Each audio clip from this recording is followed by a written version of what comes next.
গভীর নিম্নচাপের প্রভাবে রাজধানী সহ সারা দেশে থেমে থেমে বৃষ্টি হচ্ছে, থাকতে পারে কাল পর্যন্ত। 4 সমুদ্র বন্দরে সতর্কতা জারি করা হয়েছে। ঢাকায় জলজট ভোগান্তিতে নগরবাসী। আর এই মুহূর্তে কুয়াকাটা সমুদ্র সৈকতে আছেন সহকর্মী শিকদার জাবির হোসেন।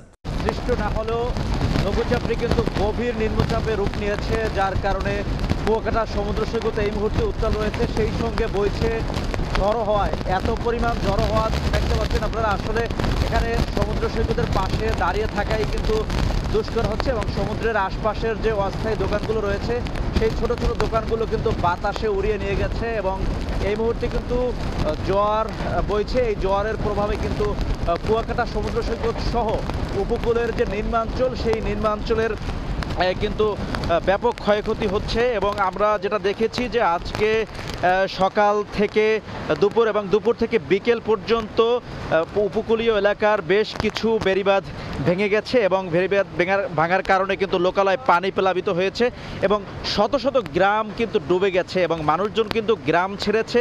অনেকেই কিন্তু নিরাপদ আশ্রয় নিয়েছে, এমনটা কিন্তু আমরা দেখেছি। কিন্তু এখন আবার জোয়ার এসেছে। এই জোয়ারের সঙ্গে আছে ঝড়ো হওয়া, সেই সঙ্গে আছে প্রচণ্ড ঢেউ। এই ঢেউয়ের তোড়ে আজ রাতে উপকূলের নিম্নাঞ্চলগুলোর কি অবস্থা হয় সেটি কিন্তু আসলে ভাবার বিষয়। এবং উপকূলের মানুষরা কিন্তু নির্ঘুম রাত কাটাচ্ছে, তাদের সকলেরই কিন্তু আতঙ্কের মধ্য দিয়ে সময় যাচ্ছে। তারা কিন্তু আসলে এই রাত তাদের কারোই ঘুম হবে না।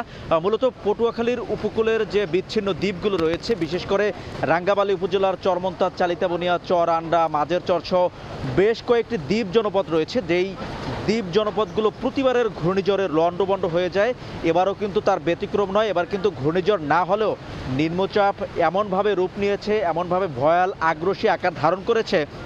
আমরা দেখেছি দুপুরের মধ্যেই কিন্তু পটুয়াখালী জেলার গলাচিপা উপজেলার যে পানপট্টি লঞ্চঘাট সংলগ্ন বেড়িবাঁধ, সেই বেড়িবাঁধ কিন্তু বিলীন হয়ে গেছে, এবং বেড়িবাঁধ বিলীন হওয়ার ফলে একেবারে হু হু করে পানি প্রবেশ করেছে, এবং পানপট্টির যে গ্রামগুলো রয়েছে সেই গ্রামগুলো কিন্তু প্লাবিত হয়েছে। এবং আমরা দেখেছি যে পটুয়াখালী জেলার যে চরান্ডা বেড়িবাঁধ, সেই চরান্ডা বেড়িবাঁধ কিন্তু অতীতেই বিধ্বস্ত ছিল।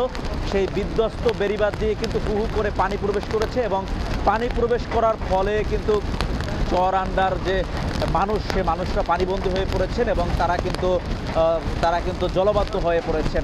এবং শুধু চরান্ডা নয়, চরমন্তাজের যে নয়াচর সহ কয়েকটি গ্রাম রয়েছে, সেই গ্রামগুলো কিন্তু প্লাবিত হয়েছে। সেই সঙ্গে বিধ্বস্ত যে বেড়িবাঁধগুলো রয়েছে, সেই বেড়িবাঁধগুলোর যে আশপাশের জায়গাগুলো রয়েছে, সব জায়গাগুলো কিন্তু প্লাবিত হয়েছে। চরমন্তাজের যে বিধ্বস্ত বেড়িবাঁধ এবং চালিতাবনিয়ার বিধ্বস্ত বেড়িবাঁধ, সে জায়গাগুলো প্লাবিত হয়েছে। তো আমরা সেটি দেখতে পেয়েছি। এবং আজকে রাত্রে যেভাবে এই নিম্নচাপটি প্রবল আকারে ধারণ করেছে, আসলে কি হয় সেটি আমরা আসলে দেখবো এবং আপনাদেরও জানানোর চেষ্টা করবো। তো এতটুকু ছিল পটুয়াখালীর উপকূল থেকে আমার কাছে সব শেষ।